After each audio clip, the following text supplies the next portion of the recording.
Y'all are not going to believe this. My own family cut me out of the will like I was a stranger off the street. Not a dime, not a photo, nothing. My so-called perfect cousins? They got the house, the cars, the whole dang estate. Me? I got a handshake and a good luck out there, kid. But here's the kicker. 3 weeks after the funeral, some random attorney shows up at my door with a folder that's about to flip this entire family's world upside down. Turns out my grandmother wrote a second will, the real one, and buried in that paperwork is a secret that's going to make my aunt's jaw hit the floor. Stick around, because what happens next? Karma doesn't just knock on the door, it kicks it clean off the hinges.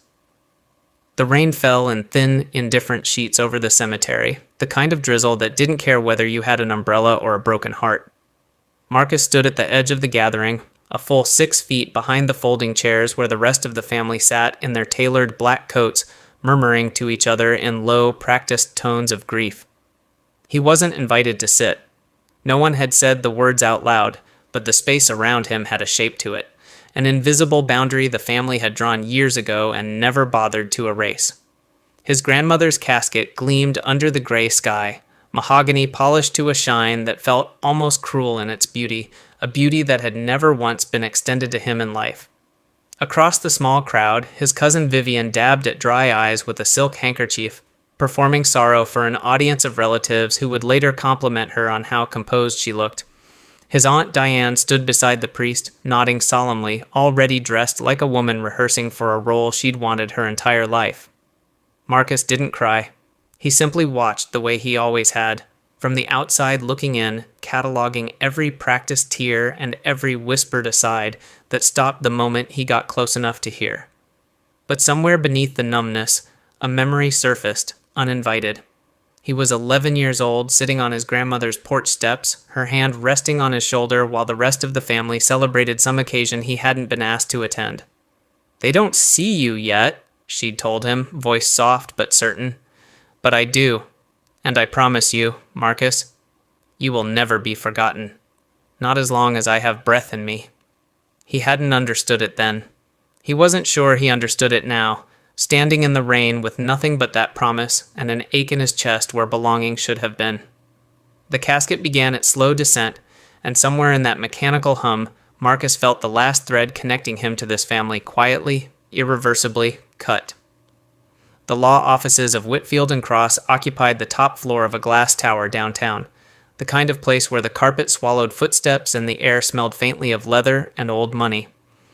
Marcus sat at the far end of a long conference table, a seat clearly added as an afterthought, while the rest of the family arranged themselves like a photograph waiting to be taken.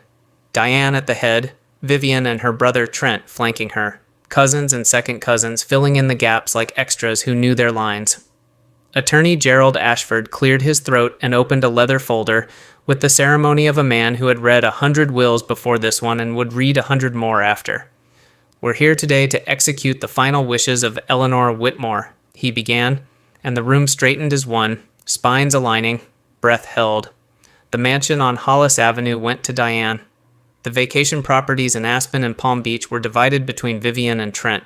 Stock portfolios, offshore accounts, a controlling stake in Whitmore Textiles, the family's crown jewel, all parceled out with surgical precision among the golden children of the family tree. Diane's hand pressed to her chest in practiced disbelief, though Marcus could see the calculation behind her eyes, the mental tally already running. Ashford turned the page. Marcus leaned forward slightly, the old, foolish hope flickering despite everything he knew about this family. He waited for his name. He waited for anything. A keepsake, a $1, some acknowledgement that he had existed in his grandmother's life at all. The folder closed. "That concludes the reading," Ashford said. Silence pooled around Marcus like cold water. Somewhere down the table, Diane exhaled, a soft, satisfied sound she didn't bother to hide.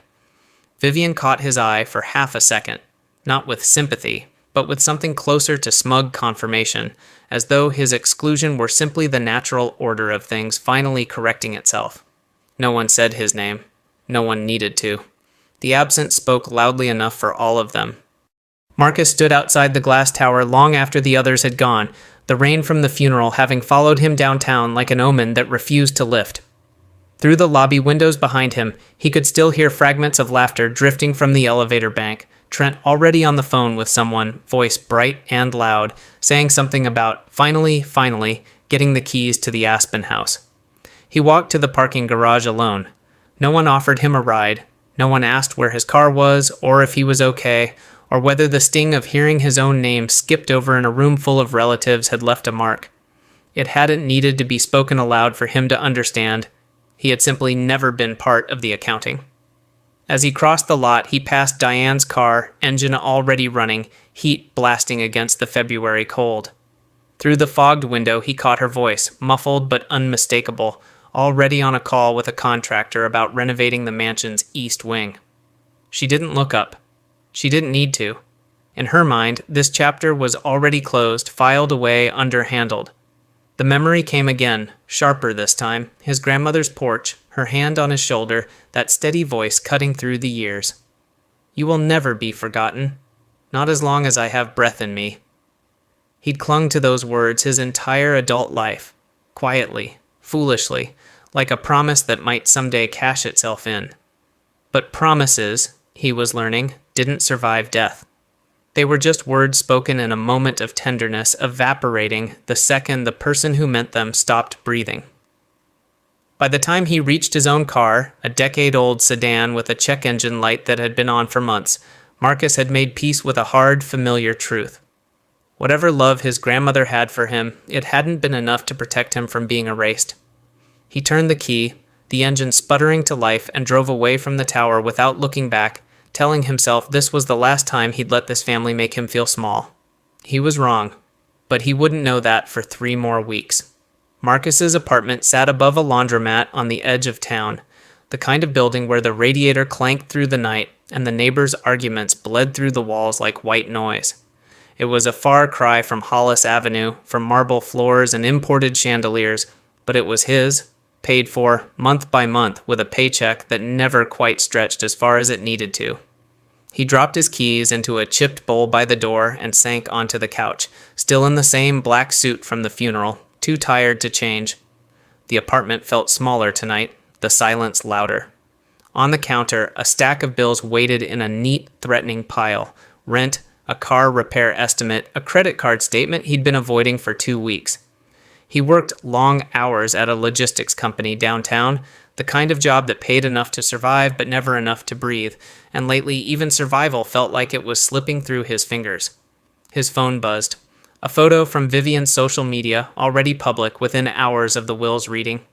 She stood in front of a brand new convertible, sunglasses on despite the gray afternoon, captioned simply, "Grandma always believed in taking care of family."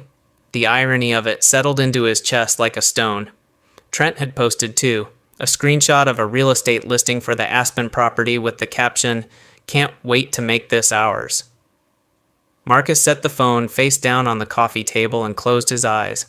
He thought about calling someone, a friend, anyone, just to say out loud how it felt to be so completely erased by the one family he had left.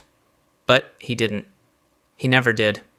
He had learned a long time ago that airing this particular wound only invited pity, and pity was somehow worse than being forgotten. By midnight, he'd made a decision, the same one he always made when the weight of this family became too much to carry. He would let it go. He didn't need the mansion, or the stocks, or a seat at Diane's table. He would work harder, save more carefully, build something smaller but entirely his own, something no one could read his name out of a room and take away. It wasn't closure, not really. It was survival dressed up as peace. He had no way of knowing that 3 weeks from that night, a knock at his door would undo every bit of that peace and hand him something far heavier than money. 3 weeks passed in the gray, forgettable rhythm of ordinary life. Marcus went to work, came home, paid down one bill, and let another wait. The sting of the funeral had dulled into something quieter, a bruise he'd learned to stop pressing on. He hadn't heard from Diane, or Vivian, or Trent, not that he'd expected to. That silence had become its own kind of normal. It was a Tuesday evening, the sky already dark by 6, when the knock came. Marcus opened the door expecting a delivery, maybe a neighbor complaining about noise. Instead, he found a man in his 60s standing on the landing, wearing a wool coat far too well tailored for this building, a leather briefcase held in one gloved hand. His silver hair was neatly combed, his expression unreadable in the way that only career professionals seem to master. "Marcus Whitmore?" the man asked, his voice calm, measured, giving nothing away. "That's me," Marcus said carefully, one hand still on the door. "My name is Harold Bennett. I'm an attorney."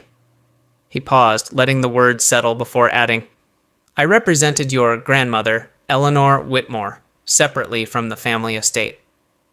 Marcus felt something tighten in his chest, an old, cautious instinct rising. "I already sat through the reading of her will, 3 weeks ago." "I'm aware," Bennett said, and something flickered behind his eyes, not quite a smile, but close. "That reading covered the family trust. This concerns a different matter entirely. Your grandmother retained me privately for the last 11 years of her life. She asked me to come to you only after a specific condition had been met." "What condition?" Bennett's gaze held steady on his. "That the family had shown their true intentions once she was gone." He reached into the briefcase and withdrew a single sealed envelope, Marcus's name written across the front in his grandmother's unmistakable handwriting, the same careful cursive from birthday cards he'd kept in a shoebox since childhood. "There is a second will, Marcus, one the family doesn't know exists, and there are things inside it that are going to change everything you think you understand about that funeral." Marcus stared at the envelope, his pulse loud in his own ears, the cold night air suddenly forgotten. "Why now? Why not just give it to me at the reading?" "Because," Bennett said, stepping past him into the apartment as Marcus numbly opened the door wider, "your grandmother didn't just want you to inherit something. She wanted to see, first, who in that family deserved to keep what they were given.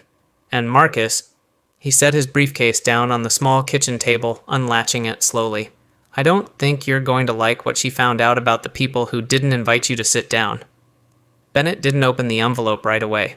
Instead, he pulled a second item from his briefcase, a small brass key, worn smooth with age, attached to a paper tag that read only 117 Delancey, Suite 4B. "Your grandmother instructed me to bring you here first," he said, sliding the key across the table. "The envelope will make more sense once you've seen the office." "Office?" Marcus turned the key over in his fingers. "My grandmother didn't work. She hadn't in decades." "Not officially," Bennett agreed, "but for the last 11 years she rented a private space downtown, paid for in cash under a name that wasn't hers, through an account none of the family trust attorneys ever had access to. As far as I know, you're the only person besides myself who's ever going to see what's inside." The next morning, Marcus stood outside a narrow brick building wedged between a shuttered bakery and a dry cleaner, the kind of unremarkable block no one would ever think to search. Suite 4. B sat at the end of a dim hallway on the second floor, the door unmarked except for a faded number. His hand trembled slightly as he fit the brass key into the lock. The door swung open onto a room thick with dust and stillness, sunlight cutting through blinds that hadn't been touched in years. Banker's boxes lined one wall, neatly labeled in his grandmother's handwriting, "Whitmore Textiles, 2014 to 2016. Diane, accounts, personal correspondence." A roll-top desk sat near the window, its surface bare except for a single framed photograph. Marcus at 11 years old, sitting beside her on that same porch he still remembered, both of them laughing at something lost to time. He moved slowly through the space, running his fingers along the boxes, each one a fragment of a life she'd hidden in plain sight from everyone who claimed to know her best. Behind the roll-top desk stood a tall bookshelf, slightly askew from the wall, as if it had been pulled out and pushed back one too many times. Marcus tilted his head, studying the gap, and felt his pulse quicken. He pressed his palm against the shelf and pushed. It gave way easily, swinging outward on a hinge disguised by the spines of old novels, revealing a small wall, safe embedded in the brick behind it, its keypad glowing faintly in the dim light, waiting for a code only someone who truly knew Eleanor Whitmore would ever be able to guess. Marcus knelt in front of the safe, the small keypad casting a faint green glow across his face in the dim office light. His mind raced through the obvious options first, her birthday, her wedding anniversary, the address of the Hollis Avenue mansion she'd lived in for 40 years. He tried each one, fingers hesitant over the buttons, and each time the keypad blinked red, rejecting him with a soft, mechanical beep that felt almost mocking in the silence. He sat back on his heels, frustration creeping in, and let his eyes drift again to the framed photograph on the desk. Himself at 11, sitting on the porch steps beside her. A memory surfaced, unbidden, warm and specific in a way the others hadn't been. That same summer, she'd started calling him a name no one else ever used, a private joke born from a mispronunciation he'd made as a toddler, trying to say her name back to her. Ellie Bird, he'd called her, and after that she'd taken to signing his birthday cards the same way every year, your Ellie Bird, always, followed by the date of that very first summer on the porch. He sat up straighter. It wasn't a date the rest of the family would know. It wasn't written down anywhere except in a shoebox of birthday cards tucked in his closet 100 miles away. But he didn't need the box to remember it. Some numbers simply stayed with you. His fingers moved over the keypad, entering the month, the day, the year of that summer, the year she'd first made him feel like he belonged to someone. For a moment, nothing happened. Then the small light above the keypad shifted from red to a steady green, and a soft click echoed through the quiet room as the safe door released. Inside sat a single sealed envelope, thicker than the one Bennett had handed him the night before, his name written across the front in the same careful cursive. But it was the words beneath his name that made his breath catch, only for Marcus. Open after they've shown you who they really are. His grandmother hadn't simply died and left things unsettled by accident. She had built this, layer by layer, waiting for exactly this moment, waiting to see if the family would prove her right. Marcus's hands shook as he broke the seal, the paper inside crisp despite its years in the safe, as though it had been waiting patiently for exactly this moment. He unfolded it slowly, and the first line alone was enough to make the room tilt slightly around him. Last will and testament of Eleanor Whitmore, dated 14 months after the will Ashford had read aloud in that glass tower conference room. He read it twice to be sure, then a third time, his pulse hammering louder with every line. This wasn't a footnote to the family trust. This was a complete, independently notarized document, one that legally superseded everything Diane, Vivian, and Trent believed they'd secured 3 weeks earlier. And at the center of it, in language too precise to be mistaken, his grandmother had named Marcus the sole controlling shareholder of Whitmore Textiles, the company that had built this family's entire fortune, along with full ownership of the private accounts held outside the family trust, accounts none of them had ever known existed. Tucked behind the legal pages was a letter, handwritten, the ink slightly faded but her voice unmistakable even on paper. If you're reading this, it means I was right to be afraid, it began. I watched them for years, Marcus. The way they spoke about you when they thought I wasn't listening. The way they measured your worth by what you could never give them. I couldn't stop loving them, but I couldn't hand them everything and trust they'd do right by what I built either.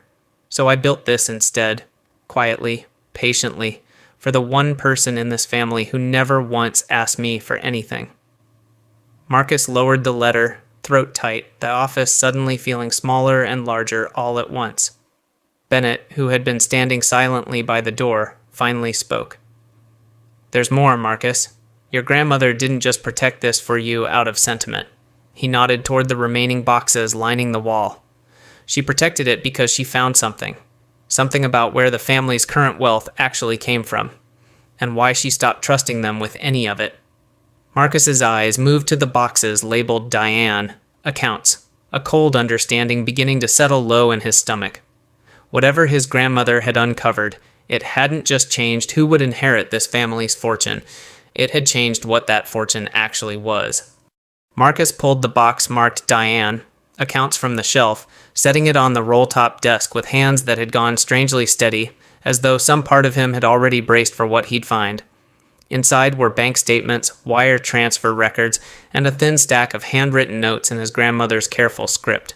Dates circled, numbers underlined twice, small margin notes that read, "Doesn't add up and ask G about this."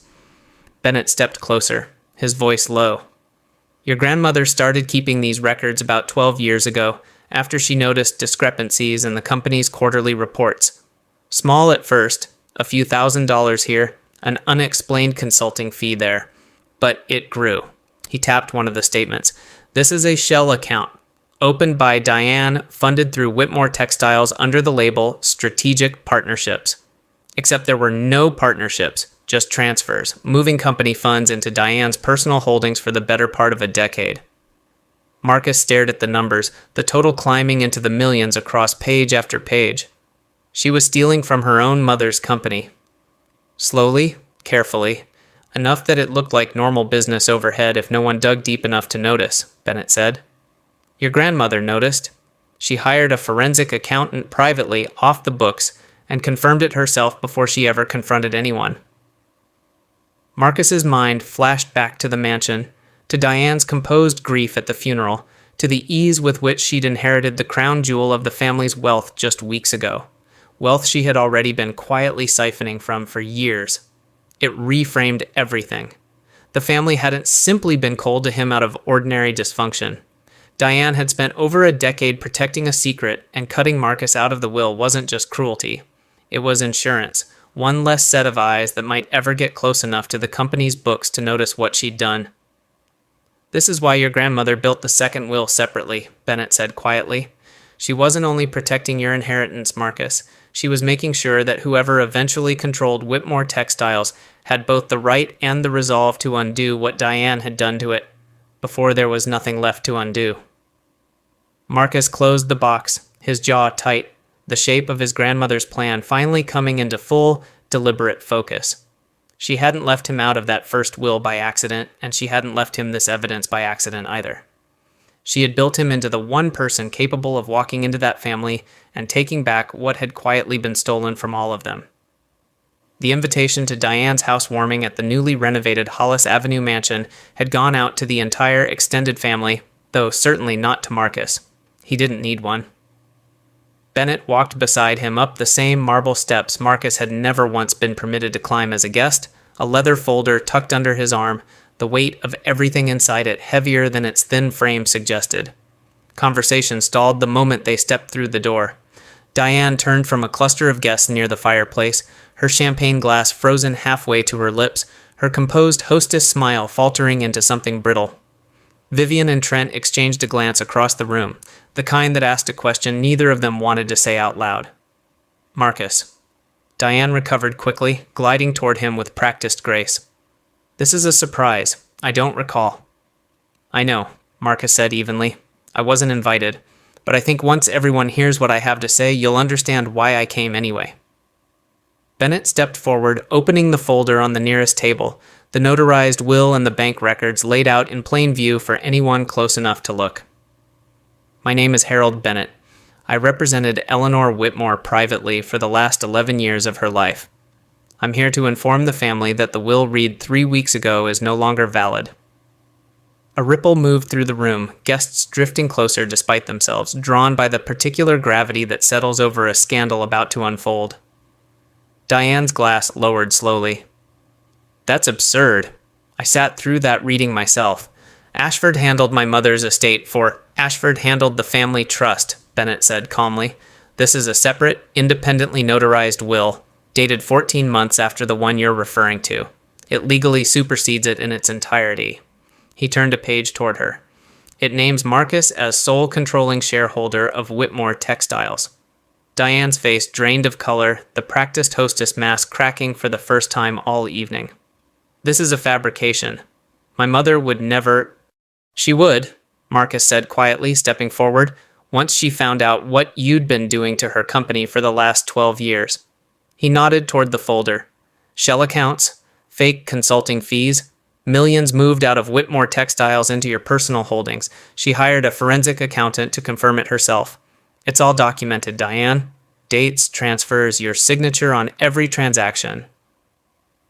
The room had gone completely silent now, champagne glasses forgotten, the housewarming crowd rearranging itself into something closer to a jury. Vivian's composed expression cracked into open shock, staring at her mother as though seeing her for the first time. Trent had gone very still, the real estate listing he'd bragged about weeks earlier suddenly feeling a great deal less certain. You erased me from that reading like I never existed, Marcus said, his voice steady despite the tremor of years finally surfacing beneath it. But she never erased me. She was watching this whole time. And she made sure that when the truth came out, I'd be the one standing here to make it right. Diane opened her mouth, some protest half-formed, but nothing came out. There was nothing left to say. The documents on the table spoke plainly enough, and for the first time in Marcus's life, the entire family was looking directly at him, not past him, not through him, but at him, with an attention he had spent his whole life being denied. The weeks that followed moved with a strange, dizzying speed. Bennett filed the necessary paperwork with the courts, the notarized will standing unchallenged once the forensic accountant's records were formally reviewed and confirmed. Diane's attempts to contest it dissolved quickly once her own attorney saw the paper trail. There was no arguing with a decade of dated transfers bearing her own signature. Whitmore Textiles, along with the private accounts Eleanor had quietly built and protected, transferred fully into Marcus's control. The mansion on Hollis Avenue remained Diane's, at least on paper, though the silence that settled over it afterward told its own story. Marcus heard, secondhand, that Vivian had stopped speaking to her mother almost entirely, unable to reconcile the woman who'd raised her with the one exposed in that living room. Trent quietly withdrew his offer on the Aspen property, the money behind it suddenly tangled in legal review neither he nor his sister had the stomach to fight through. What surprised Marcus most wasn't the reversal of fortune, but how little satisfaction he found in watching the family scramble. Vivian called him twice in the first month, her voice smaller than he'd ever heard it, asking careful, roundabout questions about whether there might be a place for her at the company. Not out of entitlement this time, but something closer to genuine unmooring. He didn't promise her anything, but he didn't hang up either. On a quiet Sunday afternoon, Marcus drove out to the cemetery alone, the same rain from the funeral now replaced by a pale, forgiving sun. He knelt at his grandmother's headstone, the letter from the safe folded carefully in his coat pocket, and read it once more, this time without the tremor of shock, only a settled kind of grief. I couldn't stop loving them, but I couldn't hand them everything and trust they'd do right by what I built either. He pressed his palm flat against the cool stone, the way he used to rest his hand over hers on that porch so many years ago. You saw it the whole time, he said quietly, the words meant for no one else. You saw all of it, and you still made sure I'd be the one standing here. For the first time since the funeral, the ache in his chest didn't feel like loss. It felt like inheritance, not of money, but of trust, finally, fully placed. A year later, the offices of Whitmore Textiles looked nothing like the version Diane had run. Marcus had spent the months since taking control, quietly restructuring what his grandmother had built, and Diane had bled dry, auditing every account, replacing the executives who had turned a blind eye, redirecting the recovered funds back into the company's foundation instead of anyone's private pocket. It wasn't glamorous work, but it was honest, and for the first time in his life, Marcus found he didn't mind the long hours because every one of them belonged entirely to something real. The boardroom on the top floor still held one holdover from the old regime, a portrait of Eleanor Whitmore from decades earlier, commissioned back when the company was young and she still ran it herself before handing it off to a family that had eventually forgotten what she'd built it for. Marcus had it moved to the center wall, facing the door, so it would be the first thing anyone saw walking in. Beneath it now hung a small brass plaque, the kind easy to miss unless you were looking for it, the Eleanor Whitmore Foundation, established in memory of a woman who never stopped watching over the ones the world overlooked. The foundation funded scholarships for kids aging out of foster care. Kids like Marcus had once been in every way that mattered, kids who had learned early that love wasn't something guaranteed by blood. Vivian worked in the marketing department now, several floors below where she used to summer in Aspen, earning her place the same slow way everyone else did. She and Marcus weren't close, not yet, maybe not ever fully, but she showed up on time and did the work, and some days that felt like enough of a start. Diane's name came up rarely, mentioned only in old filing cabinets and the occasional legal footnote. The mansion on Hollis Avenue eventually sold to cover what remained of her settlements. On the anniversary of his grandmother's death, Marcus drove out to the cemetery once more, this time without the letter, without the ache of unfinished business trailing behind him. He knelt at the headstone, the same way he had that first quiet Sunday, and allowed himself finally a small smile. "You were right," he said softly. "They didn't see me. But it never really mattered, did it? Because you did." He rested his hand against the cool stone one last time before standing, the wind gentle against his back as he walked away. Not as the outcast who'd once stood at the edge of a funeral, but as the one who had, at last, been fully, permanently remembered.